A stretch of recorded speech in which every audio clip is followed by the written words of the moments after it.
कहानी की शुरुआत में हमारा मेन कैरेक्टर ईचू युन कहता है, मैंने पूरी जिंदगी बहुत ज्यादा मेहनत की है। सेक्ट में मैं एक मामूली डिसाइपल से ज्यादा कुछ नहीं था। मैंने अपनी किस्मत बदलने के लिए सब कुछ ट्राई किया, हर मुमकिन तरीका जो मैं ढूंढ सकता था, लेकिन 3 साल की कड़ी मेहनत के बाद भी कुछ नहीं बदला। मैं आज भी बुली होता हूँ, मैं आज भी वर्थलेस हूँ, मैं फाइट बैक करने के लिए कुछ नहीं कर सकता। यहाँ तक कि जब मेरा सिस्टम आखिरकार मेरे सामने आया तो उसने मुझे बताया कि बदकिस्मती मेरी डेस्टिनी में ही लिखी है और इस कर्स्ड फेट की वजह से मेरे पास जीने के लिए सिर्फ 1 महीना बचा है। अब जब मैं जानता हूँ कि लक मुझे कभी नहीं बचाएगा, मैं आप किस्मत पर भरोसा नहीं करूंगा। मैं मानता हूं कि मैं लकी पैदा नहीं हुआ था, लेकिन दूसरे लोग हुए थे। इसलिए अगर गॉड ने मुझे अपॉर्चुनिटीज नहीं दी तो मैं उन्हें बस दूसरों से चुरा लूंगा। लोग कहते हैं चोरी करना गलत है, लेकिन अगर चोरी करना तुम्हें दुनिया का सबसे महान बीइंग बना सकता है तो शायद ये उतना बुरा नहीं है। ये मेरी कहानी है, ईचू युन की कहानी। तुम मुझे एक चोर, एक सर्वाइवर या इतिहास का सबसे महान इमॉर्टल भी कह सकते हो। वो आदमी जो नथिंग से उठकर एक सुप्रीम हीरो बना। जानना चाहते हो मैं मौत से कैसे बचा और टॉप तक कैसे पहुंचा? तो ध्यान से सुनो, ये मेरा सफर है। कहानी शुरू होती है ईचू युन, हमारे प्रोटैगनिस्ट के एक्सप्लेन करने से। मुझे इस दुनिया में आए हुए पूरे 3 साल हो चुके हैं। जब मैंने यहाँ पहली बार अपनी आंखें खोली तो बच्चों के ग्रुप ने मुझे घेर लिया और कमजोर होने के लिए बुली किया। मुझे समझने में ज्यादा समय नहीं लगा कि क्यों।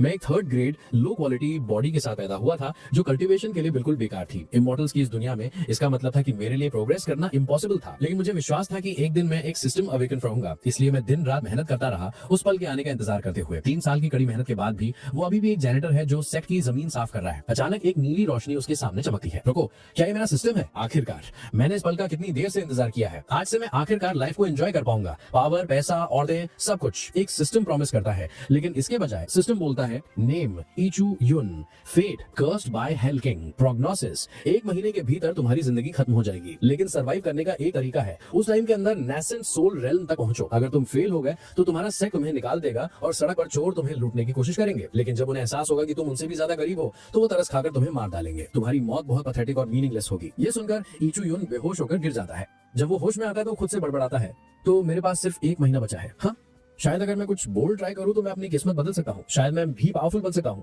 तभी पास में एक हंगामा शुरू हो जाता है। स्वॉर्ड वॉरियर आ रहा है। ईचू युन सोचता है, स्वॉर्ड वॉरियर? क्या ये लोग सीनियर ब्रदर शाओ की बात कर रहे हैं? गेट्स खुलते हैं और सब लोग चीयर करने लगते हैं जब सीनियर ब्रदर शाओ एंटर करता है। वो एक स्टेज 9 नेदरवर्ल्ड रेल्म कल्टीवेटर है, लुआन सेक्ट के एलीट डिसाइपल्स में से एक। तभी ईचू युन को एक अजीब चीज का एहसास होता है। वो लोगों की डेस्टिनीज देख सकता है। रुको, मैं सिर्फ अपनी ही नहीं दूसरों की किस्मत भी देख सकता हूँ। मैं लिटरली उनकी डेस्टिनी पढ़ सकता हूँ। पास कर डिसाइपल्स हैरानी से फुसफुसाते हैं। Senior brother Shao insanely powerful है। उसकी तलवार एक ही स्ट्राइक में पहाड़ों को काट सकती है। कुछ दिन पहले एक डिसाइपल ने उसे ऑफेंड कर दिया था। उस बेचारे की लाश पहाड़ों में गहरी दफनाई हुई मिली थी। सब जानते हैं कि शाओ ने उसे मारा है, लेकिन सेक्ट एल्डर्स ने कुछ नहीं कहा। उन्होंने बस उसे वार्न किया कि अगली बार इतने खुलेआम ना मारे। ईचू युन शाओ पिंग तियोन को घूरता है और खुद से कहता है, ये बंदा अमेजिंग लग रहा है। चलो देखते हैं किस्मत ने इसके लिए क्या रखा है। सिस्टम एक्टिवेट होता है और दिखाता है Shao ping Tian, chosen of the heavens. उसकी डेस्टिनी सिर्फ ब्लेसिंग से भरी है। अपनी लाइफ के एंड तक वो ग्रेट एम्परर की गद्दी पर बैठेगा। उसकी तलवार इतनी पावरफुल हो जाएगी कि एक ही झटके से लाखों को मार सकती है। उसका किलिंग इंटेंट डिवाइन लेवल्स तक पहुंच जाएगा,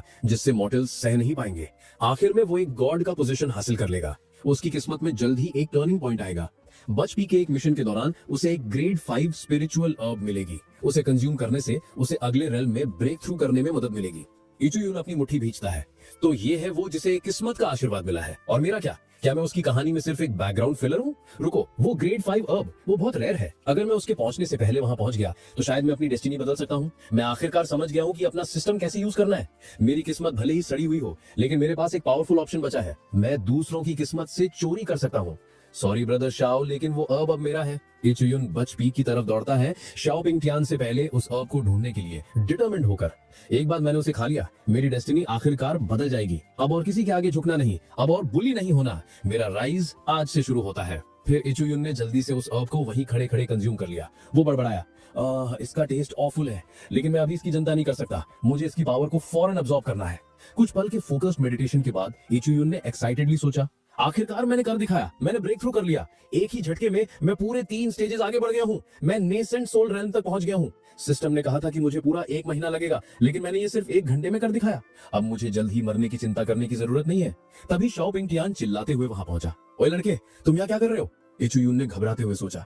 तो यहाँ आना सच में उसकी डेस्टिनी में था। जिस पल मैं यहाँ पहुंचा वो भी आ गया, बिल्कुल जैसा किस्मत ने कहा था। जैसे ही ईचू युन पीछे मुड़ा, वो शॉक में फ्रीज हो गया। शाओ पिंग तियान की डेस्टिनी फिर से बदल गई थी। सिस्टम ने रिवील किया, हालांकि शाओपिंग टियान की अल्टीमेट फेट वही रहेगी, लेकिन उसकी लाइफ का टर्निंग पॉइंट शिफ्ट हो गया है। आज का मिशन पूरा करने के बाद घर जाते वक्त उसे नानजिन पीक के पास नदी में कुछ अजीब दिखाई देगा।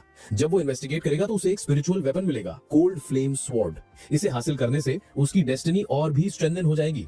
इचू यून कड़वाहट से बड़बड़ाया, अनबिलीवेबल, ये बंदा तो बेसिकली किस्मत का देवता है। मुझे एक भी अपॉर्चुनिटी नहीं मिलता और ये उनमें डूब रहा है। मैं सोचता था कि लोग बढ़ा चढ़ाकर कहते हैं जब वो कहते हैं कि लक ही सब कुछ है, लेकिन अब मैं देख रहा हूँ कि ये सच है। अगर किस्मत तुम पर मेहरबान हो तो एक बेवकूफ भी हीरो बन सकता है। फिर इचू यून ने कैजुअल होने का प्रिटेंड करते हुए जोर से कहा, सीनियर ब्रदर, मैं बस यहाँ कल्टिवेटिंग कर रहा था। मैं अभी थोड़ी देर पहले नेसेंट सोल रेल्म तक पहुंचा हूँ, तो मैं यहाँ अपनी एनर्जी को स्टेबलाइज करने आया था। सच में और कोई रीजन नहीं। शॉपिंग टियान ने ठंडे से जवाब दिया, ओह अच्छा ऐसा है, ठीक है तो फिर निकलो यहाँ से। मैंने अपने मास्टर को प्रॉमिस किया है कि मैं अब से लोगों को कैजुअली नहीं मारूंगा। बस यही रीजन है कि तुम अभी तक जिंदा हो। मेरे पास तुम्हें मारने का कोई खास रीजन नहीं है, लेकिन मेरा मन कर रहा है, इसलिए इससे पहले कि मेरा दिमाग बदले निकल जाओ। इचू यून ने पोलाइटली कहा, सीनियर ब्रदर, क्या आप यूंजा पवेलियन की तरफ जा रहे हैं? शॉपिंग टियान ने गुस्से से देखा, तुमसे मतलब मैं कहीं भी जाऊं? इचू यून ने नर्वसली स्माइल किया, ओह कुछ नहीं ब्रदर, बस वो रास्ता नानजिन पी के पास से गुजरता है और हाल ही में हुई बारिश की वजह से रास्ता काफी खराब है। मैं बस कह रहा था कि अगर आप उस रास्ते से गए तो आपके कपड़े खराब हो सकते हैं। शॉपिंग टियान ने मजाक उड़ाया, तुम्हें मुझे ये बताने की जरूरत नहीं थी, मैं वैसे भी फ्लाइंग करके जा रहा हूँ। वो अपनी सोर्ड पर सवार हुआ और उड़ गया। इचू यून मन ही मन में मुस्कुराया, कितना बड़ा बेवकूफ है। अगर ये पैदल गया होता तो उसे नदी में वो सॉर्ड दिख जाती और फिर मैं उसे कभी नहीं ले पाता, लेकिन उस थोड़े से मिस डायरेक्शन की वजह से वो उसके ठीक ऊपर से उड़कर निकल गया। वो बुरी तरह से हंसा। शॉपिंग टियान, आज से तुम्हारी किस्मत मेरी है, तुम ऑफिशियली मेरे प्राइमरी टारगेट हो। सीन नानजिन पीक और वाटरफॉल के पास शिफ्ट होता है। इचू यून ने सोचा, यहाँ का पानी अजीब है, कभी ये उबलता हुआ गर्म लगता है तो कभी बर्फ जैसा ठंडा। इसका मतलब है कि कोल्ड फ्लेम स्वॉर्ड यहीं कहीं आसपास होनी चाहिए। कुछ ही पलों बाद उसने पानी के अंदर कुछ चमकता हुआ देखा। ये वही स्वॉर्ड थी। वो उसे बाहर निकालने के लिए स्ट्रगल करने लगा, अपनी पूरी ताकत लगा दी, लेकिन कई कोशिशों के बाद आखिरकार वो कामयाब हो गया। इची यून एक्सप्लेन करता है, किंगमैन कॉन्टिनेंट में कई तरह के वेपन्स होते हैं। प्राइमरी टाइप्स हैं moral weapons, spiritual weapons, treasure weapons और मैजिकल वेपन्स। हर टाइप 3 ग्रेड्स में डिवाइडेड है, लो, मिडिल और हाई। लुजियान सेट के पास सिर्फ एक हाई ग्रेड मैजिकल वेपन है, जिसे वो बहुत जरूरी इमरजेंसी के अलावा कभी यूज नहीं करते। ज्यादातर एल्डर्स अपनी रेगुलर फाइट्स के लिए लो ग्रेड मैजिकल वेपन्स रखते हैं। जो वेपन इचू यून को अभी मिला है, कोल्ड फ्लेम स्वॉर्ड, वो एक लो ग्रेड मैजिकल वेपन है। इचू यून ने गर्व से स्वॉर्ड को पकड़ा और कहा, ये भले ही एक लो ग्रेड वेपन है, लेकिन इसकी पावर इनक्रेडिबल है। मैं पहले ही अपनी स्ट्रेंथ को बढ़ते हुए महसूस कर सकता हूँ। मेरी पूरी बॉडी स्ट्रॉन्गर फील कर रही है। अब जबकि मैं नेसेंट रेल्म तक पहुंच गया हूँ और मुझे इतनी पावरफुल स्वॉर्ड मिल गई है, मैंने जरूर अपनी किस्मत पूरी तरह से बदल दी है। फ्यूचर में मैं एक सच में महान कल्टिवेटर बनूंगा। उसने उत्सुकता से अपने सिस्टम से पूछा, सिस्टम दिखाओ अब मेरा फ्यूचर कैसा दिखता है। सिस्टम ने जवाब दिया, इचू यून ने पूरी जिंदगी स्ट्रगल किया और उसकी कोशिशों से उसकी लाइफ इंप्रूव हुई, लेकिन एक क्लिफ पर बैटल के दौरान उसके दुश्मन ने उसे नीचे गिरा दिया। उसका शरीर टुकड़ों में बिखर गया और उसकी बहुत बुरी मौत हुई। तुम्हारी लाइफ में जल्दी ही एक मेजर टर्निंग पॉइंट आने वाला है। 1 महीने में एक दुश्मन तुम्हें मार देगा और तुम्हारी मौत इतनी दर्दनाक होगी कि तुम्हारी लाश तक नहीं मिलेगी। इचू यून शॉक था, क्या ये क्या हो रहा है? मैंने पहले ही अपनी किस्मत बदल दी, मैं स्ट्रॉन्गर हो गया, मुझे ये स्वॉर्ड भी मिल गई, तो फिर ये अभी भी क्यों कह रहा है कि मैं 1 महीने के अंदर मर जाऊंगा? जब वो अभी भी इस खबर को प्रोसेस कर रहा था, उसे अचानक पास ही में किसी के चिल्लाने की आवाज आई। वो तेजी से मुड़ा, ये आवाज, ये तो शाओयू की है। वो बास्टर्ड हमारे सेक्ट में हमेशा ट्रबल खड़ा करता रहता है। उसने मुझे सिर्फ अपने भाई के नाम पर कई बार बुली किया है। इस बार वो किसे परेशान कर रहा है? एक अंधेरे फॉरेस्ट में एक डरी हुई लड़की भाग रही थी, चिल्लाते हुए, प्लीज मेरी मदद करो, कोई मुझे बचाओ, ये मॉन्स्टर्स मेरा पीछा नहीं छोड़ रहे हैं। शाओयू बुरी तरह हंसा, चिल्ला लो जितना चिल्लाना है, इस अंधेरे फॉरेस्ट में कोई तुम्हें बचाने नहीं आने वाला। फिर एक बुरी मुस्कान के साथ वो उस लड़की के कपड़े फाड़ने लगा। उसने एक गंदी मुस्कान के साथ कहा, डरो मत, हम तुम्हारा बहुत अच्छे से ख्याल रखेंगे, तुम्हें जल्दी इसमें मजा आने लगेगा, इसलिए प्रिटेंड करना बंद करो। तभी इचू यून साइड से आया और ज़ाओ यू की छाती पर जोर से लात मारी। इचू यून चिल्लाया, एक कमजोर लड़की पर हमला कर रहे हो, तुम्हें जरा भी शर्म नहीं आती? तुम लोग खुद को आदमी कहते कैसे हो? सच कहूं तो मैंने तुम्हारे जैसा घटिया कचरा पहले कभी नहीं देखा। गुस्से में ज़ाओ यू चिल्लाया, तुम बैस्टर्ड। इचू यून, लगता है तुम्हें जीने का शौक नहीं रहा। तुम्हें पता भी है मेरा भाई कौन है? अगर तुम अभी यहीं से दफा नहीं हुए तो मैं यकीन दिलाता हूँ कि तुम्हें इसका रिग्रेट होगा। ज़ाओ यू का चमचा आगे बढ़ा और बोला, ब्रदर ये आप हम पर छोड़ दो, एक हिट के बाद ये खड़ा भी नहीं हो पाएगा, चलो इस लूजर को खत्म कर देते हैं। और वैसे भी अगर ये यहाँ मर भी गया तो किसी को परवाह नहीं होगी, हम इसे यहीं दफना देंगे और निकल जाएंगे। इचू यून मुस्कुराया और शांति से कहा, तुम सब मुझ पर एक साथ आ सकते हो अगर चाहो, लेकिन तुम्हारी किस्मत खराब है, आज मेरी किस्मत में मरना नहीं लिखा है। जिस पल वो उस पर झपटे, इचू यून ने एक ही तेज स्ट्राइक से काउंटर किया और उन सबको फौरन बेहोश कर दिया। वो उनके ऊपर खड़ा हुआ और कहा, तुम सब मेरे सेक्ट से हो, इसलिए मैं तुम्हें इस बार जिंदा छोड़ रहा हूँ, लेकिन इससे पहले कि मेरा दिमाग बदले निकल जाओ। डर के मारे ज़ाओ यू और उसके आदमी लड़खड़ाते हुए उठे और भाग गए। भागते भागते ज़ाओ यू ने पीछे चिल्लाया, बस इंतजार करो, हम बदला लेने जरूर वापस आएंगे, सुना तुमने? अगली बार तुम पक्का मरोगे। वो लड़की उठी और शुक्रिया अदा करते हुए बोली, ब्रदर मुझे बचाने के लिए आपका बहुत बहुत शुक्रिया। इचू यून हल्का सा मुस्कुराया,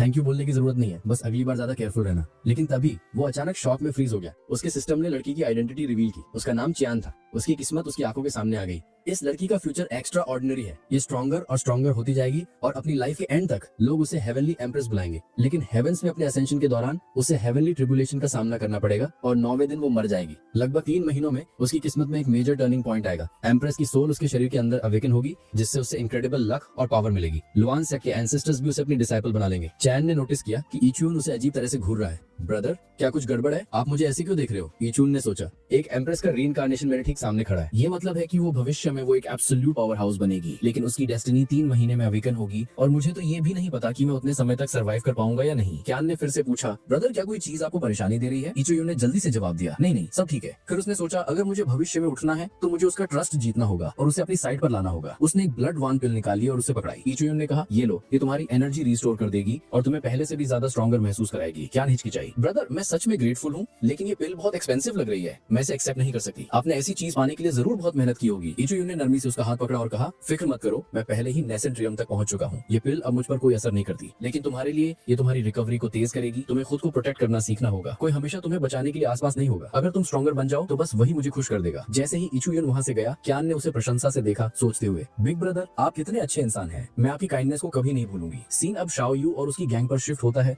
जो हाफते हुए फॉरेस्ट में पीछे हट रहे थे। शाओयू ने कहा, कम से कम उस बेवकूफ ने हमारा पीछा नहीं किया, शुक्र है। उसके आदमियों ने थक कर कहा, ब्रदर वो सोर्ड जो उसने इस्तेमाल की वो बहुत अजीब थी। उस कचरे की इचुन को इतना पावरफुल वेपन कैसे मिल गया? एक दूसरे ने कहा, ब्रदर अब हमें क्या करना चाहिए? ऐसे तो हम उससे कभी नहीं जीत सके। शाओयू बुरी तरह मुस्कुराया, क्या तुम भूल गए हो मेरा भाई कौन है? एक बार मैं उसे इसके बारे में बता दूं, वो इंश्योर करेगा कि इचुन दर्दनाक मौत मरे और वो अमेजिंग सोर्ड मेरे हाथों में आ जाए। वो लूजर खत्म हो चुका है, बस इंतजार करो, जब मेरा भाई उसका सामना करेगा इचुन डर के मारे कांप उठेगा। सीन अयाम पवेलियन पर शिफ्ट होता है। इचुन अंधेरे कॉरिडोर से सावधानी से चल रहा था, बड़बड़ाते हुए, यहाँ इतना अंधेरा क्यों है? ये जगह डेंजरस लग रही है और आसपास कोई नहीं है। अचानक पीछे से एक आवाज गूंजी, लड़के तुम यहाँ क्या कर रहे हो? चौंकर इचुन फ्रीज हो गया। बिग ब्रदर मैं बस यहाँ से गुजर रहा था, मेरा इंट्रूड देने का मतलब नहीं था, प्लीज मुझे माफ कर दीजिए। लेकिन जब वो पीछे मुड़ा, उसे एहसास हुआ कि वो गलती से गिर गया है और सीधा किसी के ऊपर लैंड हुआ है, और वो कोई और नहीं बल्कि शॉपिंग टियान था। शॉपिंग टियान ने गुस्से में चिल्लाया, हटो मेरे ऊपर से अभी के अभी। इचुन ने ऑकवर्डली हंसते हुए कहा, सीनियर ब्रदर शाओ क्या इत्तेफाक है, हम आज 3 बार मिल चुके हैं। शाओ ने घूर कर देखा, निकल जाओ यहाँ से, मैं तुम्हारी बकवास सुनने के मूड में नहीं हूँ और तुम्हारा चेहरा देखकर ही मेरा दिमाग खराब हो रहा है। इचुन ने कड़वाहट से सोचा, ये बंदा शॉपिंग टियान सच में कुछ अलग ही है। मैं कितनी भी कोशिशें कर लूं,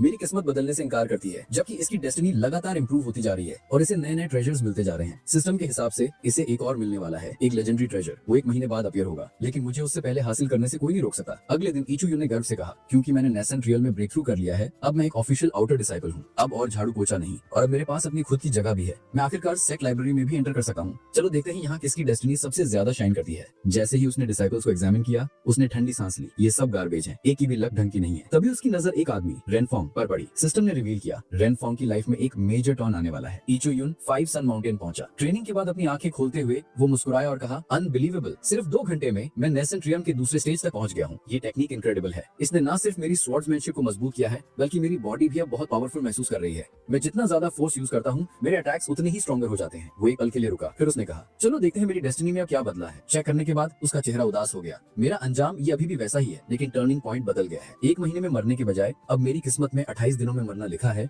और मौत का कारण भी अभी भी वही है। मेरी किस्मत बदल क्यों नहीं रही? मैं चाहे कुछ भी कर लूं, मुझे अभी तक ये भी नहीं पता कि मेरा दुश्मन कौन है। इचुन ने मुट्ठी भींच ली। मैं अब और चुप नहीं बैठ सका। मैं ये महीना जितनी हो सके उतनी अपॉर्चुनिटीज इकट्ठा करूंगा। हर एक जो मुझे मिलेगी वो मेरे सर्वाइवल के चांसेस बढ़ा देगी। अब ल्यूकेव जाने का वक्त आ गया है। वहीं मुझे शॉपिंग टियान का अगला डेस्टिनी इवेंट मिलेगा और उसकी डेस्टिनी हमेशा चुराने के लिए सबसे बेस्ट होती है। लेकिन जैसे ही उसने ये कहा, उसका पैर फिसला और वो सीधा एक लिफ्ट से नीचे गिर गया। नीचे गिरते वक्त वो कड़वाहट से बड़बड़ाया, ओह बैड लक होना सच में बहुत बुरा है। अगर मैं बस एक नॉर्मल इंसान होता तो लाइफ सच में बहुत आसान होती। फिर भी मैं गेस करता हूँ कि ये एक ब्लेसिंग है कि मैंने पहले ही ब्रेक थ्रू कर लिया था। अगर मेरी बॉडी इतनी स्ट्रॉन्ग नहीं होती तो मैं अब तक मर चुका होता। नीचे लैंड करते ही इचुन ने हवा सूंघी और तेवर चढ़ाए। उस केव से खून की तेज स्मेल आ रही है। मुझे अंदर चेक करना चाहिए कि क्या हो रहा है। वो जितना अंदर गया, स्मेल उतनी ही स्ट्रॉन्गर होती गई। फिर अचानक इचुन का पैर किसी नरम चीज पर पड़ा। नीचे देखते ही वो फ्रीज हो गया। फर्श पर दर्जनों कॉर्प्सेस बिखरी पड़ी थी। इससे पहले कि वो रिएक्ट कर पाता, एक आवाज चिल्लाई, कौन है वहाँ? परछाइयों से एक एल्डर और 2 डिसाइपल्स निकले। एल्डर ने खुद को इंट्रोड्यूस किया, लियान पिंग, लुनसियन सेक्ट से फॉरेन अफेयर्स का एल्डर। उसने इचुन को देखा और कहा, तुम हमारे सेक्ट से हो है ना? तुम्हारे कपड़ों को देखकर लगता है कि तुम एक आउटर डिसाइपल हो। तुम यहाँ क्या कर रहे हो? क्या तुम किसी मिशन पर हो? इचुन ने जल्दी से झुककर जवाब दिया, एल्डर मैं यहाँ गलती से आ गया था। मैं पास की क्लिफ से गिर गया था और खून की महक सूंघने के बाद मैंने जांच करने के लिए उस दिशा में फॉलो किया। एक डिसाइपल वोंग शुआंग ने शक से तेवर चढ़ाए, तुम्हारी कल्टीवेशन को देखते हुए तुम सिर्फ नेसेंट रेल में हो और फिर भी तुम इतनी ऊंचाई से गिरने के बाद भी बिना किसी चोट के सर्वाइव कर गए। ये अजीब है,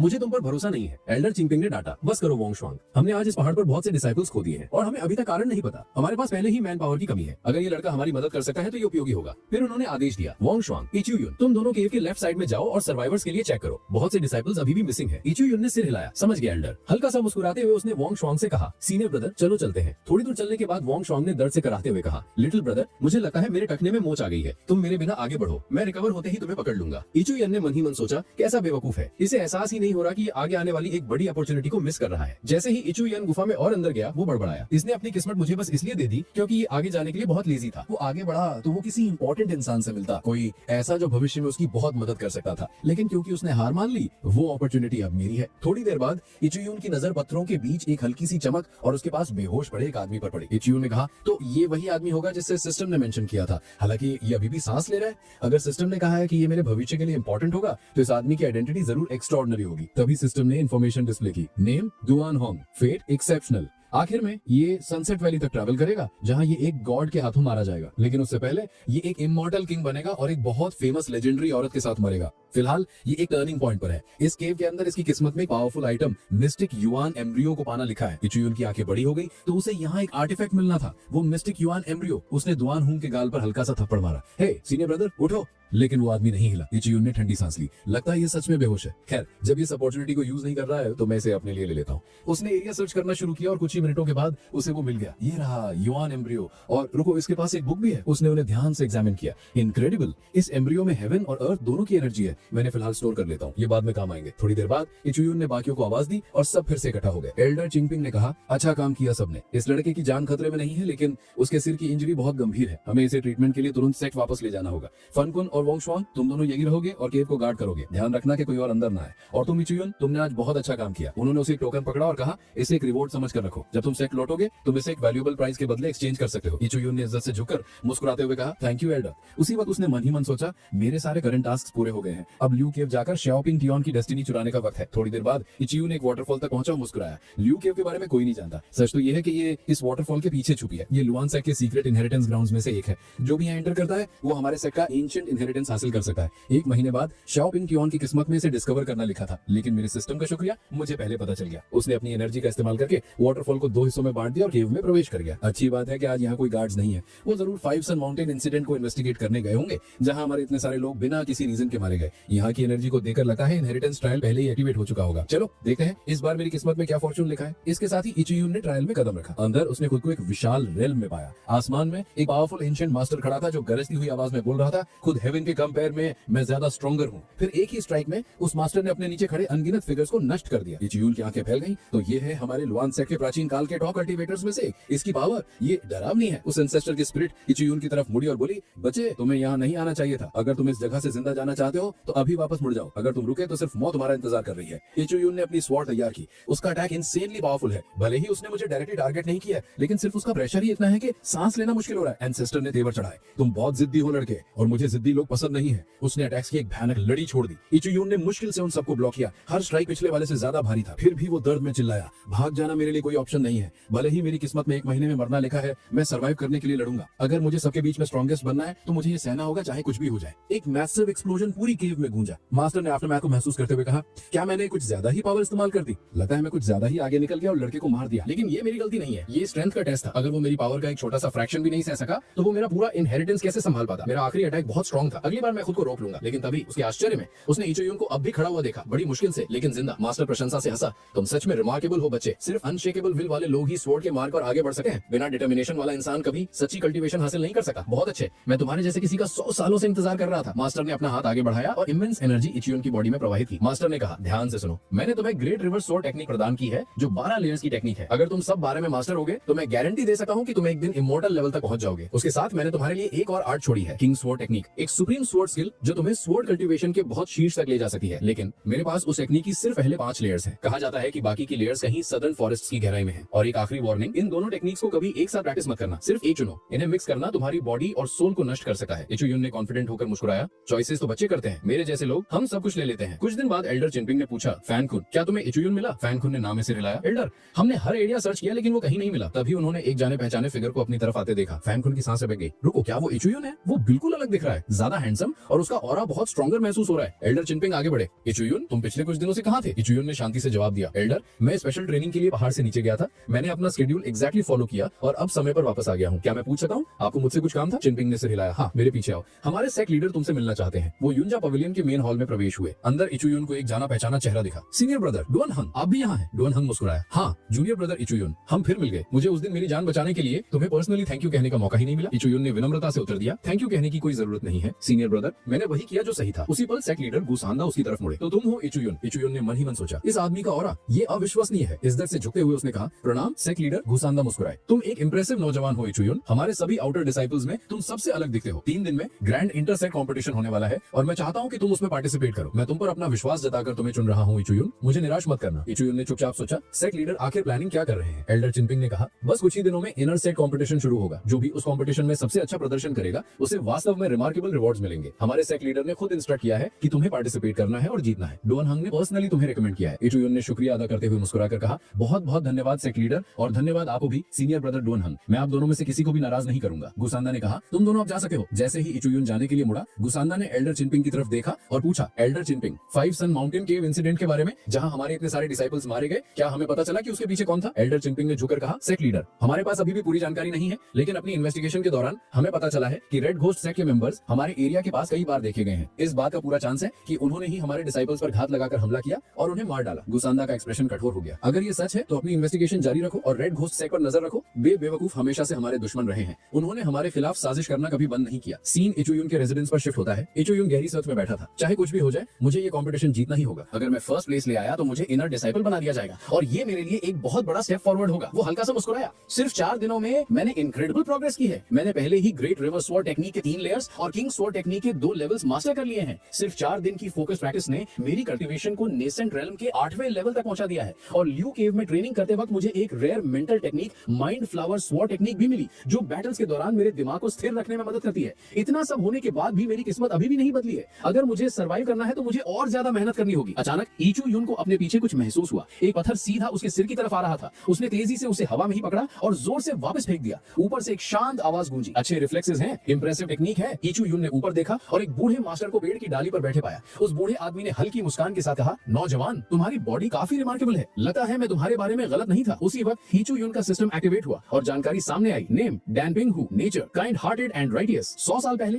वो बाउंडलेस रेल्म का एक महान कल्टीवेटर था। वो बैटल में बुरी तरह घायल हो गया था और तब से लुअन सेट में चुपचाप रह रहा है, अपनी असली पहचान छिपाकर। बहुत कम लोग जानते हैं कि वो सच में कितना पावरफुल है। इचुयुन ने सोचा, तो ये बूढ़ा आदमी असल में सेट के हिडन सीनियर्स में से एक है। शायद ही कोई जानता है कि ये कितना स्ट्रांग है। तभी सिस्टम ने और दिखाया, होस्ट की किस्मत शिफ्ट हो रही है। वो डार्क स्टार जिसने तुम्हारी डेस्टिनी को ब्लॉक कर रखा था अब हट गया है। तुम्हारी किस्मत अब एवल स्टार फेट से बढ़कर पर्पल फेट हो गई है, एक अत्यंत शुभ डेस्टिनी। इचुयुन ने तेवर चढ़ाए, मेरी किस्मत बदल गई है, लेकिन काफी नहीं, ये अभी भी कहता है कि मैं 30 दिनों में मर जाऊंगा। खैर अभी मैं इस बारे में कुछ नहीं कर सका। फिलहाल मुझे ये समझना है कि आखिर ये मार्शल एल्डर मुझे ढूंढते हुए यहाँ क्यों आए हैं। उसने बूढ़े आदमी की तरफ देखा और कहा, सीनियर क्या आपके पास मेरे लिए कोई सलाह है? पिंगहू गर्मजोशी से हंसा, मुझे पता था कि तुम काफी तेज हो, तुम्हें सेट की एंशिएंट लेगेसी मिली है ना, तो तुम में जरूर बहुत पोटेंशियल है। उसने इचुयुन की तरफ एक छोटा जेड स्क्रोल फेंका, ये सुप्रीम स्वॉर्ड टेक्निक है। तुम्हारी यूएन एनर्जी अभी अस्थिर है। अगर तुम इस टेक्निक का इस्तेमाल करोगे तो ये तुम्हारे कोर को स्टेबलाइज करने में मदद करेगी और तुम्हारे ट्रेनिंग को अधिक प्रभावशाली बनाएगी। अपनी बॉडी को एक भट्टी की तरह समझो, तुम्हारी एनर्जी जितनी संतुलित होगी उतनी ही ज्यादा पावर पैदा कर सकेगी। इचुयुन ने गहराई से झुककर कहा, थैंक यू सीनियर। पिंगहू ने हाथ हिलाया, थैंक यू कहने की जरूरत नहीं, मैं हमारे सेट के इनर पवेलियन में काम करता हूँ जहाँ मैं कल्टीवेशन रिसर्च संभालता हूँ। अगर तुम्हें कभी मदद या मार्गदर्शन की जरूरत हो तो मुझे वहाँ ढूंढ लेना। मैं अब बूढ़ा हो गया हूँ और तुम्हारे जैसे होनहार नौजवानों से बात करके मुझे फिर से जिंदा महसूस होता है। इचुयुन मुस्कुराया, तो फिर मैं आपसे जरूर दोबारा मिलने आऊंगा सीनियर। जैसे ही इचुयुन वहाँ से गया, पिंगहू ने उसे देखा और बड़बड़ाया, वो लड़का, उसका दिल अच्छा है। इतने सालों बाद सेट की सच्ची विरासत को आखिरकार एक योग्य उत्तराधिकारी मिल ही गया और मैं खुश हूँ कि वो उसके जैसा कोई है। 3 दिन बाद इंटरसेक्ट कंपटीशन अरीना डिसाइपल से भरा हुआ था। एक आदमी बोला, क्या तुमने सुना इस साल रिवॉर्ड्स बहुत जबरदस्त हैं। विनर को एक rare divine will of ascension और हेवनली चैम्बर्स में ट्रेनिंग के लिए एक स्पेशल कल्टीवेशन टिकट मिलेगा। दूसरे डिसाइपल ने उत्साह से जोड़ा, बस इतना ही नहीं, मैंने ये भी सुना है कि एक एल्डर जो दशकों से एकांतवास में थे वापस आ गए हैं। उन्होंने अनाउंस किया है कि जो भी ये कंपटीशन जीतेगा वो उनका पर्सनल डिसाइपल बनेगा। ये बहुत बड़ी बात है, ये किसी की किस्मत पूरी तरह बदल सकती है। इचुयुन ने आसपास देखा और सोचा, तो इसलिए यहाँ इतनी भीड़ है, लेकिन सच कहूँ तो बस ऐसे ही खड़े रहकर इंतजार करना बोरिंग है। तभी किसी ने उसके कंधे पर हाथ मारा, ओए लड़के, ये स्पॉट मेरी है, हट जा वरना मैं तुझे मार के तेरे दांत तोड़ दूंगा। इचुयुन ने उसकी तरफ देखा और ठंडे से कहा, लाइन मत काट वरना मैं तुझे ही काट दूंगा। उस आदमी का चेहरा गुस्से से लाल हो गया। ओ क्या कहा तूने अभी? लगता है जीने से मन भर गया है तेरा। इचुयुन इतनी तेजी से हिला कि कोई देख भी नहीं पाया। एक ही पंच ने उस आदमी को दूर उड़ा दिया। आसपास सब लोग हैरान रह गए। वाह, ये बंदा तो तो फेवरेट्स में से एक था ना, और इसने उसे बस एक पंच में हरा दिया। भीड़ में हलचल मच गई। तुमने देखा क्या हुआ? उस आदमी के पास कोई मौका ही नहीं था। ये नया लड़का बहुत ज्यादा ताकतवर है। ऊपर व्यूइंग प्लेटफॉर्म पर रुकेन ने कहा, वो लड़का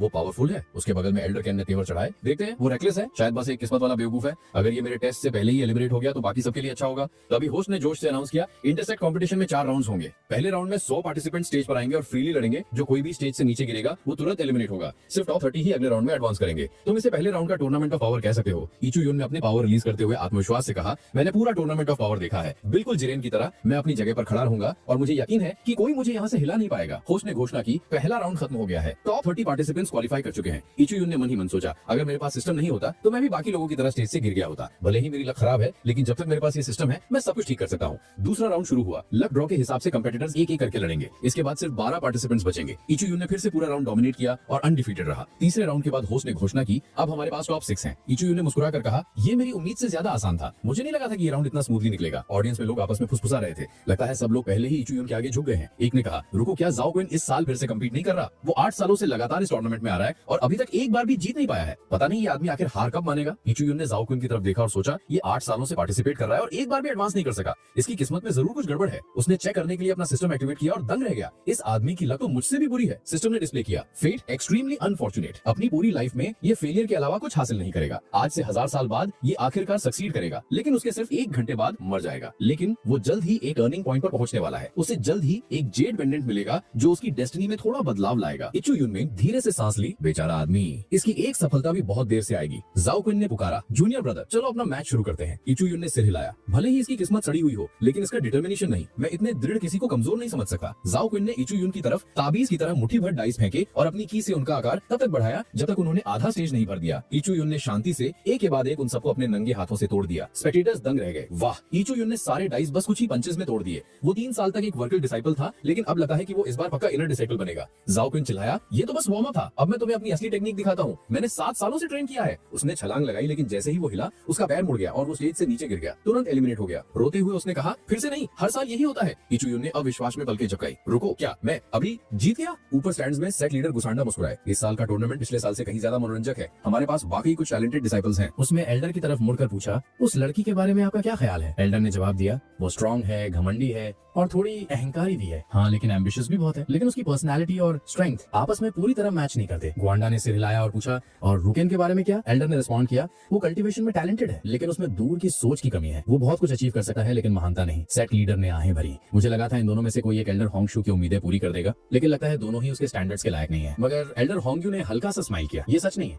एक डिसाइपल है जिसने मेरा ध्यान खींचा है। गुआंडा हैरान रह गया। एल्डर होंग यूसु, जिन्हें लुआन सेक्ट का एंसेस्टर भी कहा जाता है, उन्होंने पहले शायद ही किसी में इंटरेस्ट लिया था। Third round, Yichu Yun versus Yaqian. Yaqian ने स्मर्क किया जब वो आगे आई। तो तुम हो इचू युन, मैंने तुम्हारे बारे में काफी कुछ सुना है। तुम यहाँ तक पहुंच गए, इंप्रेसिव है, लेकिन तुम्हारा अगला मैच मेरे खिलाफ है और यहीं पर तुम्हारी सो कॉल्ड किस्मत खत्म होती है। ऑडियंस लोग एक्साइटेडली फुसफुसाने लगे। यकियान आउटर सेक्ट डिसाइपल्स में सबसे स्ट्रॉन्ग है। सब कहते हैं कि वो इस साल जीतने की फेवरेट है। लगता है इचू युन आखिरकार हारने वाला है। यकियान ने कूली कहा, मैं तुम्हें सरेंडर करने का एक मौका देती हूँ। अभी हार मान लो और तुम अपनी इज्जत बचा सकते हो। तुम पहले ही कई राउंड्स जीत चुके हो, तो अगर तुम यहाँ गिव अप भी कर देते हो, तुम 4th राउंड में फिर भी पहुंच जाओगे। यूचुआन ने स्मर्क किया।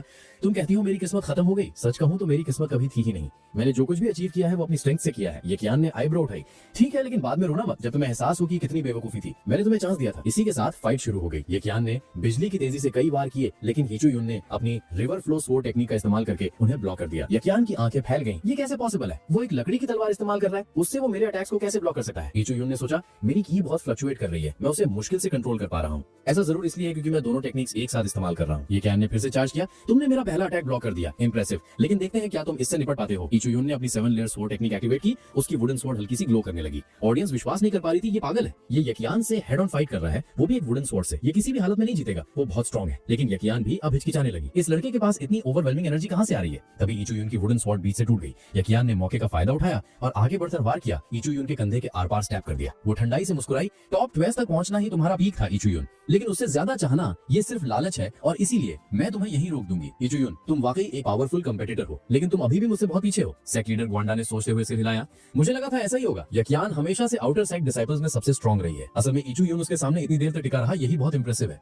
मगर एल्डर होंगयू ने ठंडे स्वर में कहा, गुआंडा, लगता है तुम्हारा जजमेंट धुंधला गया है, तुम्हारा परसेप्शन बायस से अफेक्टेड है। इचू युन का वेपन एक साधारण वुडन स्वॉर्ड से ज्यादा कुछ नहीं था, जबकि यकियान एक पावरफुल मैजिकल ब्लेड इस्तेमाल कर रही थी। इतना एडवांटेज होने के बाद भी इचू युन को सीरियसली चोट नहीं आई। वो 7 स्वॉर्ड टेक्निक का इस्तेमाल कर रहा है और मैं उस पावर का असली नेचर बहुत अच्छी तरह जानती हूँ। ये लड़का अपनी असली स्ट्रेंथ छिपा रहा है। वो नहीं चाहता कि यहाँ किसी को पता चले कि वो असल में कितना स्ट्रांग है। वो चोट लगने का नाटक कर रहा है, लेकिन उसने अभी तक अपनी आधी असली पावर भी इस्तेमाल नहीं की है। बस देखते जाओ, तुम जल्द ही देखोगे कि वो असल में कितना टेरिफाइंग है। इचुयुन धीरे से खड़ा हुआ, अपने कंधे से धूल झाड़ते हुए। यकियान, तुमने जश्न मनाना कुछ ज्यादा ही जल्दी शुरू कर दी। कम से कम मेरे सही में गिरने का तो इंतजार करती। यकियान शॉक दिख रही थी। तुम्हें चोट नहीं लगी? इचुयुन ने मन ही मन सोचा, ये सब उस बूढ़े आदमी पिंजू की वजह से शुरू हुआ। जब हमारी तलवारें पहली बार टकराई, मैंने उसकी आवाज अपने दिमाग में गूंजते हुए सुनी। उसने मुझसे कहा, अगर तुम सेट में रहना चाहते हो और स्ट्रॉन्गर बनना चाहते हो तो तुम्हें दो चीजें करनी होंगी। पहला, ये कंपटीशन जीतो। दूसरा, कभी किसी एल्डर को अपना मास्टर मत बनाना। इचुयुन ने मन ही मन फ्राउन किया। उसने मुझे मास्टर एक्सेप्ट ना करने के लिए क्यों कहा? क्या वो चाहता है कि मैं उसके कल्टीवेशन पाथ को फॉलो करूं? फिर भी वो सही है। मेरे पास एक यूनिक इनहेरिटेंस है जिसके बारे में सिर्फ वो और मैं जानते हैं। अगर मैं किसी दूसरे एल्डर के अंडर ट्रेन करता तो मैं तुरंत एक्सपोज हो जाता। इसलिए मुझे अभी के लिए उसकी एडवाइस माननी पड़ेगी। उसने यकियान की तरफ देखा। उसकी आंखें स्टेडी थी। मैंने 6th प्लेस लाकर इनर सेक्ट में एंटर करने का प्लान बनाया था, लेकिन अब मैंने अपना गोल बदल दिया है। मुझे नंबर 1 पोजीशन चाहिए, और अगर मैं नंबर 1 बनूंगा तो यकीन तुम नहीं बन सकी। याकिन ने गुस्से से देखा, तुम्हारे पास अब तलवार भी नहीं है, तुम मुझसे कैसे लड़ोगे? इचुयुन हल्का सा मुस्कुराया। तुम टैलेंटेड हो, ये सच है, लेकिन चलो ईमानदार रहें, तुम्हारे फैमिली बैकग्राउंड ने तुम्हें सब कुछ दिया है। अगर वो प्रिविलेज नहीं होता तो तुम कभी यहाँ तक नहीं पहुंच पाती। याकियान का चेहरा गुस्से से काला पड़ गया। तुम्हारी हिम्मत कैसे हुई मेरी इंसल्ट करने की? उसने अपनी तलवार में खून डाला, अपनी ब्लड ब्लेड टेक्निक एक्टिवेट की और अटैक करने के लिए आगे बढ़ी। जैसे ही उसका वार लैंड करने वाला था, इचुयुन ने एक हल्का ब्लू ऑरा समन किया और अचानक उसके हाथ में कोल्ड फ्लेम स्वॉर्ड आ गई। याकियान हमले के बीच में ही रुक गई। क्या वो तलवार कहां से आई? इचुयुन ने बड़ी आसानी से वार रोका और काउंटर अटैक किया। याकियान को इतने जोर से पीछे धकेला कि उसके हाथ पर घाव हो गया। याकियान ने विश्वास न करते हुए उसे घूरा। ये एनर्जी पहले वाली से बिल्कुल अलग है, वो बदल गया है। अगर वो चाहता तो वो इस फाइट को एक पल में खत्म कर सकता है। इचुयुन आगे बढ़ा। उसका एक्सप्रेशन शांत लेकिन फियर्स था। याकियान, तुम बहुत कमजोर हो। उसने एक वार किया और एक ही झटके में याकियान स्टेज से नीचे जा गिरी। भीड़ शॉक में आ गई। ये अभी क्या हुआ? क्या याकियान, आउटर डिसाइपल्स की सबसे स्ट्रॉन्ग मेंबर, अभी एक हिट में हार गई? वो इचुयुन, वो इंसान भी है, वो कुछ ही दिनों में इतना पावरफुल कैसे बन गया? मैच के बाद, राउंड के बाद होस्ट ने अगले मैच के लिए अपोनेंट्स की पैरिंग शुरू कर दी। एक डिसाइपल जीपिंग ने अंदर लिस्ट देखी। मेरा अपोनेंट इचुयुन है, ऐसा है तो मैं फाइट शुरू होने से पहले ही सरेंडर कर दूंगा। भीड़ में खुसफुस होने लगी। क्या तुम अभी से गिव अप कर रहे हो? जीपिंग ने कंधे उचकाए। लोग मुझे बेवकूफ कहते हैं, लेकिन मैं असल में काफी स्मार्ट हूँ। जब यकियान भी उसे नहीं हरा पाई तो मेरा क्या चांस है? वैसे भी मेरा करंट रैंक पहले ही काफी अच्छा है। Brother Yichuyun, good luck. मुझे पूरा यकीन है कि तुम ही फर्स्ट प्लेस लोगे। कुछ और मैचेस के बाद फाइनल रिजल्ट्स अनाउंस किए गए।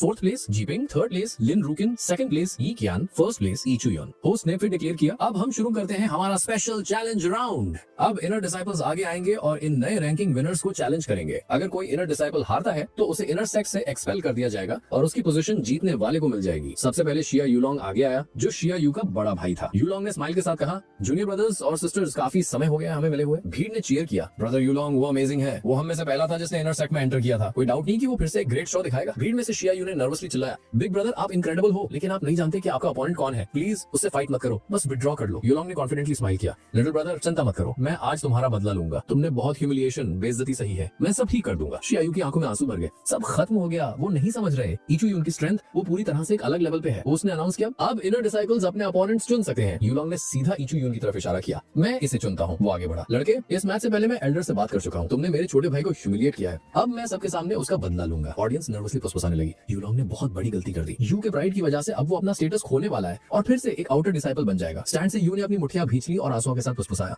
बिग ब्रदर मुझे माफ कर दो, मैंने आपको रोकने की कोशिश की लेकिन मैं नहीं कर पाया। यूलोंग ने इचुयुन को देखकर स्माइल किया, मैं तुम्हें एक चांस देता हूँ, यहाँ सबके सामने घुटनों पर आ जाओ, अपनी गलतियां एडमिट करो, अपनी तलवार जमीन पर रखो और चले जाओ। ऐसा करो तो मैं तुम्हें चोट नहीं पहुंचाऊंगा, वरना मैं तुम्हें डिस्ट्रॉय कर दूंगा और तुम फिर कभी अपना चेहरा नहीं दिखा पाओगे। थोड़ा नर्वस एक्ट करते हुए इचुयुन ने कहा, आपकी बातों ने मुझे सच में डरा दिया है, लेकिन फिर भी मैं फाइट करूंगा। यूलोंग ने गुस्से में जवाब दिया, मैंने तुम्हें एक जनरस ऑफर दी थी लेकिन तुमने उसे रिफ्यूज कर दिया। ठीक है, अब कोई मर्सी नहीं, आज सबके सामने मैं तुम्हें इतनी बुरी तरह मारूंगा कि कोई फिर कभी मेरी फैमिली की इंसल्ट करने की हिम्मत नहीं करेगा। लेकिन इससे पहले कि उसका अटैक कनेक्ट हो पाता है, इचुयुन ने बड़ी आसानी से हर स्ट्राइक को सटीकता के साथ डॉज कर दिया। यूलोंग ने दांत पीसे, तुम्हारी स्पीड इंप्रेसिव है, ये तो मानना पड़ेगा, लेकिन मुझे बताओ लड़के, तुम बिना तलवार के फाइट करने का प्लान कैसे बना रहे हो? इचुयुन ने स्मर्क किया, तुम जैसे चूहे से निपटने के लिए मुझे तलवार की जरूरत नहीं है। फिर ब्लाइंडिंग स्पीड के साथ उसने आगे पंच किया, एक भयंकर वार जिसने यूलोंग की टेक्निक हवा में ही शैटर कर दी। यूलोंग का अटैक इचुयुन की मुट्ठी के प्रेशर में आकर डिसइंटीग्रेट हो गया। आंखें विश्वास न करते हुए फैल गई। यूलोंग हांफने लगा, ये पॉसिबल भी कैसे है? उसने एक सोर्ड स्ट्राइक को अपने नंगे हाथों से ब्लॉक कर दिया। इचुयुन फिर से आगे बढ़ा और एक हैवी शॉकवेव दी जिसने यूलोंग को पीछे की ओर फेंक दिया। ऑडियंस हैरानी से फुसफुसाने लगी।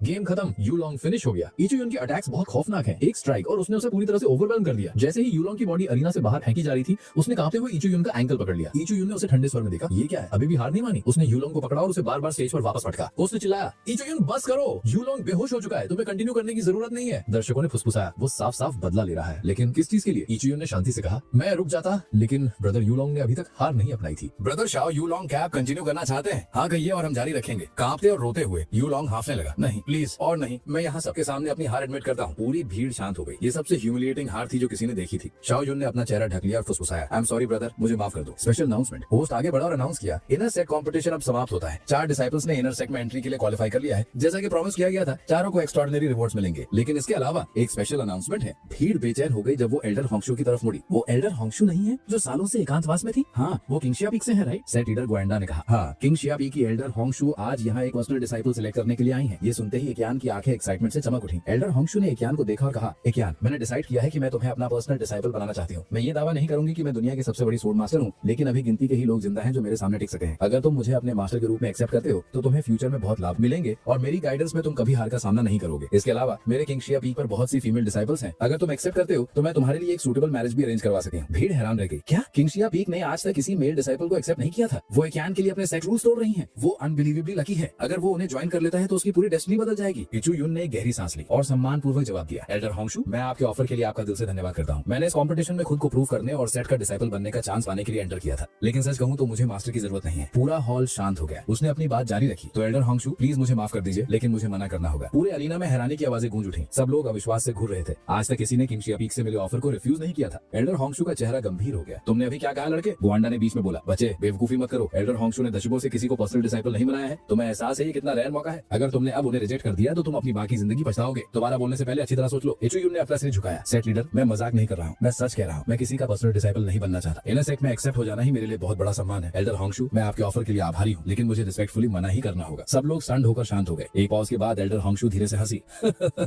ये लड़का वाकई दिलचस्प है। मुझे नहीं लगा था कि इस सेक्ट में कोई भी मुझे रिजेक्ट करने की हिम्मत करेगा, लेकिन अब मुझे पता है कि रिजेक्शन कैसा फील होता है। वो सेक्ट लीडर की तरफ मुड़ी। बहुत अच्छा, अगर ये मेरा डिसाइपल बनने से मना करता है तो ऐसा ही सही, लेकिन क्योंकि इसने अपनी काबिलियत साबित कर दी है, मैं इसे वैसे भी एक ऑफिशियल इनर सेक्ट डिसाइपल बना दूंगी। बाद में लाइब्रेरी सीन। बाद में इचू युन ने मन ही मन सोचा, मुझे विश्वास नहीं हो रहा कि मैंने इतनी ब्यूटीफुल और पावरफुल औरत को नाराज कर दिया। ये सब उस बूढ़े आदमी पिंजो की वजह से हुआ। खैर, कुछ बदल नहीं सकता। अगर मुझे सर्वाइव करना है तो मुझे सिस्टम को फॉलो करना ही होगा। उसने एल्डर होंगशू की फेट स्कैन करने के लिए अपना सिस्टम एक्टिवेट किया। फेट समरी, होंगशू अपने समय की सबसे महान कल्टिवेटर्स में से एक बनेगी, लेकिन जब वो हेवनली डाओ का सामना करेगी तो वो फेल हो जाएगी। एक टर्निंग पॉइंट नजदीक आ रहा है। वो अपना जेड पेंडेंट किंग शिया पीक पर भूल आई है, एक अवशेष जो उसकी डेस्टिनी के लिए बेहद महत्वपूर्ण है। इचू वन ने फ्राउन किया। उसका अंत करीब है। वो पेंडेंट ही शायद उसके सर्वाइवल की चाबी हो। Scene shift, internal affairs pavilion library. Yichu Wan एक टेबल पर सिर झुकाए बैठा था। एल्डर पिंगजू वहाँ आए और पूछा, क्या बात है लड़के, तुमने कंपटीशन जीत लिया है ना? तुम्हें कैलामिटी पिल मिली और लाइब्रेरी में कोई भी मार्शल आर्ट स्टडी करने का हक मिला, तो तुम यहाँ सेलिब्रेट करने के बजाय रो क्यों रहे हो? इचू वन ने अपने आंसू पोंछे और कहा, वो इसलिए क्योंकि मैंने एल्डर होंगशू को नाराज कर दिया। सब जानते हैं कि किंग शिया पीक सिर्फ फीमेल डिसाइपल्स को एक्सेप्ट करता है, और फिर भी उन्होंने मुझे अपने अंडर लेने का ऑफर दिया और मैंने उन्हें मना कर दिया। आप नहीं समझ सके कि मुझे अंदर से कितना पेन फील हो रहा है। एल्डर पिंगजू ने धीरे से कहा, रोना बंद करो बच्चे, मैं तुमसे प्रॉमिस करता हूँ कि सिर्फ 1 महीने के अंदर मैं तुम्हें यू हाई रेल में पहुंचा दूंगा। ये सुनते ही इचू वन का चेहरा खुशी से चमक उठा। मास्टर पिंगजू, सच में आप सीरियस हैं? पिंगजू मुस्कुराए। ऑफ कोर्स मैं सीरियस हूँ। क्या मैंने तुमसे होंगशू का ऑफर रिजेक्ट करने को नहीं कहा था? तुम्हें क्या लगता है मैं बिना किसी प्लान के ऐसा कहता? चलो पहले लाइब्रेरी के 3rd फ्लोर पर चलते हैं और तुम्हारे लिए एक बुक सिलेक्ट करते हैं। अब सब कुछ तुम्हारी किस्मत पर है, देखते हैं तुम्हें कैसी टेक्निक मिलती है। इचू वन ने मन ही मन सोचा, 3rd फ्लोर पर कदम रखने के लिए भी आमतौर पर बहुत हाई स्टेटस की जरूरत होती है, कम से कम एक मास्टर के पर्सनल डिसाइपल की पोजीशन, और फिर भी मुझे यहाँ इतनी आसानी से एक्सेस मिल रहा है। ये बूढ़ा आदमी सच में कुछ खास है। आधे घंटे तक ढूंढने के बाद पिंगजू ने बेचैनी से सांस छोड़ी। तुम कब से यहीं खड़े हो? तुम्हें अभी तक कोई बुक नहीं मिली? जल्दी करो और एक चुन लो, मैं बोर हो रहा हूँ। इचू ने जवाब दिया, यहाँ बहुत सारी फाइटिंग टेक्निक्स हैं, लेकिन मुझे ब्रूट कॉम्बैट से रिलेटेड कुछ नहीं चाहिए। मैं जो ढूंढ रहा हूँ वो एक मूवमेंट टेक्निक है, कुछ ऐसा जो एजिलिटी और स्पीड इंप्रूव करे। यहाँ कुछ है जो इंटरेस्टिंग लग रही है, लेकिन मैं डिसाइड नहीं कर पा रहा हूँ कि कौन सी चूज करूँ। पिंगजू उसे सोचते हुए देख रहा था। ये लड़का ज्यादातर लोगों से स्मार्ट है, भले ही वो एक स्वॉर्ड कल्टीवेटर है, वो दूसरे डिसिप्लिन को भी वैल्यू देता है। ज्यादातर स्वॉर्ड कल्टीवेटर्स एक बड़ी गलती करते हैं, वो बॉडी रिफाइनमेंट और मूवमेंट टेक्निक्स को इग्नोर कर देते हैं, जिससे उनकी आगे की ग्रोथ रुक जाती है। लेकिन ये वाला ये बैलेंस समझता है, फिर भी ये कंफ्यूज लग रहा है। मुझे इसकी मदद करनी चाहिए। पिंगजू ने एक बुक की तरफ हाथ बढ़ाया और इचू युन को दे दी। ये वाली, इसका नाम है सोल स्टेप टेक्निक। एक बार मास्टर कर लो तो तुम्हारे कदम हवा जैसे हल्के हो जाएंगे। ये अपर ग्रेड अर्थली मूवमेंट टेक्निक है। ये तुम्हारी स्पीड और फ्लेक्सिबिलिटी को बहुत बढ़ा सकती है। यहाँ तक कि मास्टर लेवल कल्टीवेटर्स के लिए भी इसे परफेक्ट करना मुश्किल है, लेकिन अगर तुम इसे मास्टर कर लेते हो तो कोई भी तुम्हें पकड़ नहीं पाएगा। इचू युन ने गहराई से झुककर प्रणाम किया। आपका बहुत बहुत धन्यवाद मास्टर,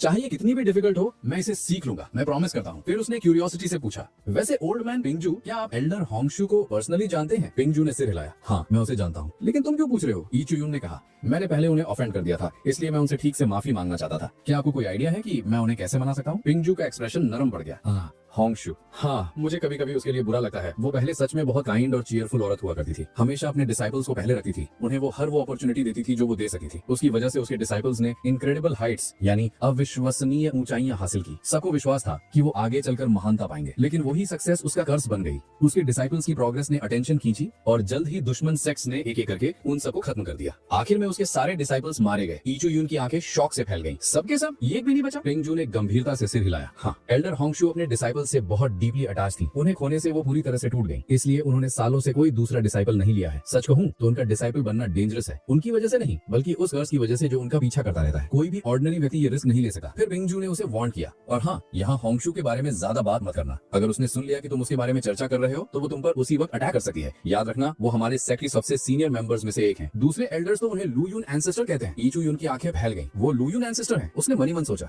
मुझे याद है मैंने ज्ञान के नोट्स में पढ़ा था कि वो लू यून एंसेस्टर की डिसाइपल बनने के लिए डेस्टिन्ड है। अगर मैं किसी तरह उन दोनों को किस्मत के लिखे से पहले मिला सकूं तो ये मेरे फेवर में काम करेगा। शायद अब एल्डर होंगशु मुझे माफ कर देंगी। सीन व्हाइट लीफ पर शिफ्ट होता है। ये वो पर्वत था जहाँ सारी फीमेल डिसाइपल्स रहती थी। एक लड़की ने कमजोरी से कहा, जन, आज मेरी तबीयत बिल्कुल ठीक नहीं है, क्या तुम प्लीज मेरे लिए मेरा काम कर दोगी? जन ने प्रोटेस्ट किया, सीनियर सिस्टर जिन, तुम कई दिनों से यही कह रही हो। अगर एल्डर्स को पता चला कि मैं तुम्हारा काम कर रही हूँ तो मुझे पनिशमेंट मिलेगी। जिन ने आलस से जवाब दिया, ओह चिंता मत करो, एल्डर्स नोटिस करने में बहुत बिजी हैं। वो सब वैसे भी हाल ही के कंपटीशन में प्रीऑक्यूपाइड हैं, तो बस मेरा काम कर दो, ठीक है? पास खड़ी एक दूसरी डिसाइपल ने उत्साह से कहा। कंपटीशन की बात चली है तो मैं उसे देखने गई थी और वो इनक्रेडिबल था। वहाँ ईचू यून नाम का एक सीनियर था, उसकी परफॉर्मेंस अनबिलीवेबल थी। सबको लगता था ये ज्ञान फर्स्ट प्लेस जीतेगी, लेकिन ईचू यून ने अपने सारे ओपोनेंट्स को आसानी से हरा दिया। और जब एल्डर होंगशु खुद उसे अपना डिसाइपल एक्सेप्ट करने के लिए उसके पास आई तो उसने सच में सबके सामने उन्हें रिफ्यूज कर दिया। लड़कियां हैरान रह गईं। उसने एल्डर होंगशु पर रिफ्यूज कर दिया। उस लड़की ने कहा, हाँ, उसने कहा कि उसे मास्टर की जरूरत ही नहीं है। वो ये कहते हुए बहुत कूल लग रहा था। ऐसा कहने के लिए गट्स चाहिए। सिर ने अपने हाथ बांध लिए। एल्डर होंगशु ने जरूर उसे कुछ खास ऑफर नहीं किया होगा, बस इतना ही है। तुम्हें याद है ना, हमारी लीडर ने सीनियर ब्रदर शियाओ पिंगतियन को पाने के लिए कितनी मेहनत की थी। उसने उसके लिए अपना सब कुछ ऑफर कर दिया था। तभी जेन ने धीरे से कहा, मुझे पहले से पता था कि सीनियर ब्रदर ईचू यून अमेजिंग है। वो स्ट्रॉन्ग है, टैलेंटेड है और बिल्कुल भी एरोगेंट नहीं है। अगर उन्होंने एल्डर होंगशु को मना किया है तो मुझे यकीन है कि उनके पास कोई अच्छा रीजन होगा। बाकी लड़कियां हंस पड़ी।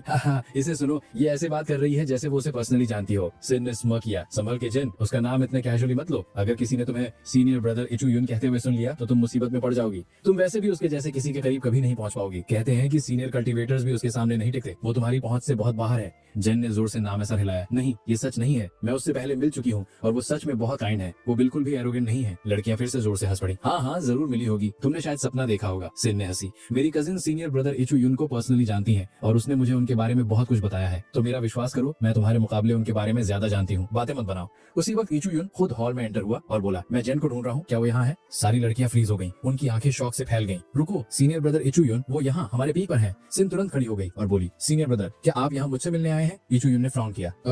सॉरी, तुम कौन हो? मैं तुम्हारे लिए नहीं आया हूँ, मैं जेन से मिलने आया हूँ। मुझे उससे कुछ इंपॉर्टेंट बात करनी है। सिन का चेहरा शर्म से लाल पड़ गया। वो हकलाते हुए बोली, लेकिन सीनियर ब्रदर, जेन आज ड्यूटी पर है, तुम उसे ऐसे ही नहीं ले जा सकते।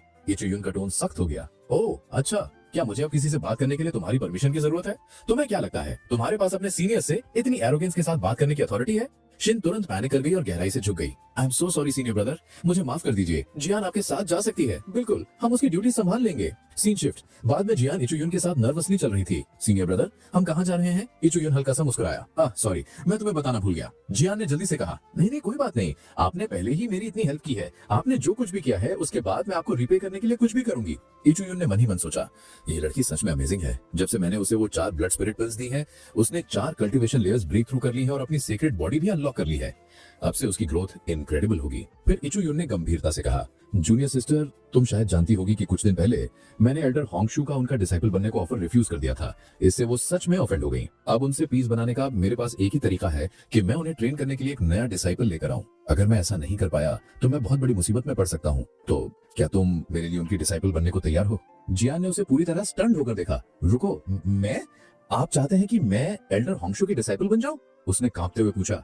ईचू यून ने अर्नेस्ट भाव से सिर हिलाया। हाँ प्लीज मेरे लिए ये कर दो, बस इस एक बार मेरी हेल्प कर दो। अगर एल्डर होंगशु ने हमें रिजेक्ट भी कर दिया तो कोई बात नहीं, कम से कम हम कोशिश तो करेंगे। सच कहूं तो मैं पूरे लुआन सेक्ट में तुम्हारे अलावा किसी और फीमेल डिसाइपल को नहीं जानता, तो इसलिए तुम ही हो जो इस वक्त मेरी हेल्प कर सकती हो। जियान हिचकिचाई, मन ही मन सोचते हुए, अगर मैंने इन्हें मना कर दिया तो मदद करने के लिए कोई नहीं बचेगा। सब जानते हैं कि एल्डर होंगशु कितनी पावरफुल और शॉर्ट टेम्पर्ड हैं। अगर उन्होंने गुस्से में आके इन पर अटैक कर दिया तो ये जिंदा नहीं बचेंगे। इनकी जिंदगी बचाने के लिए मेरे पास मदद करने के अलावा कोई चॉइस नहीं है। आखिरकार उसने धीरे से कहा, ठीक है सीनियर ब्रदर, मैं आपकी हेल्प करूंगी। इचू यून मुस्कुराया। गुड, हम जल्द ही एल्डर होंगशू से मिलेंगे। जब तुम उनसे मिलो तो उन्हें ये पेंडेंट दे देना, वो इसे बहुत समय से ढूंढ रही थी। अगर तुम उन्हें ये पर्सनली दोगी तो वो खुश होंगी। जियान ने पेंडेंट को क्यूरियोसिटी से देखा। ब्रदर, ये आपको कहाँ से मिला? इचू यून ने कैजुअली जवाब दिया। ओ, वो एक लंबी कहानी है, मैं तुम्हें बाद में बताऊंगा। मन ही मन उसने सोचा, असल में ये पेंडेंट उन्हीं का था। मैंने उस बूढ़े फूल को हराने के बाद इसे उठा लिया था। बेचारा आदमी कितना अनलकी था। Scene shift, entrance of kings Xia peak. Yichu Yun gate पर खड़ा हुआ और जोर से चिल्लाया, एल्डर होंगशू, मैं आपके लिए एक इनक्रेडिबल अपॉर्चुनिटी लाया हूँ। अगर आप अभी बाहर आती है तो मैं प्रॉमिस करता हूँ कि जो मैं लाया हूँ वो आपको बहुत पसंद आएगा। जियान ने उसकी शर्मिंदा से स्लीव खींची। सीनियर ब्रदर, प्लीज चिल्लाना बंद कीजिए। अगर आप ऐसे ही चिल्लाते रहेंगे तो वो पक्का गुस्सा हो जाएंगी। आप बहुत लाउड हो रहे हैं और सच कहूं तो थोड़ा अनाइंग भी। तभी पीक के अंदर से एक टेरिफाइंग स्पिरिचुअल अटैक उनकी तरफ आया। एक औरत इचू यून के सामने प्रकट हुई। वो किंग्स चा पीक के सीनियर एल्डर्स में से एक एल्डर शनग्वान थी। उस समय उन्होंने गरज कर कहा, तुम्हें किसने परमिशन दी कि तुम उनके पीक के सामने खड़े होकर ऐसे चिल्लाओ? इचू यून फौरन झुक गया और बोला, एल्डर शनग्वान, मेरा मतलब डिसरिस्पेक्ट, अपमान करना नहीं था। मैं यहाँ इसलिए आया क्योंकि मैंने गलती से एल्डर होंगशू को ऑफेंड कर दिया था।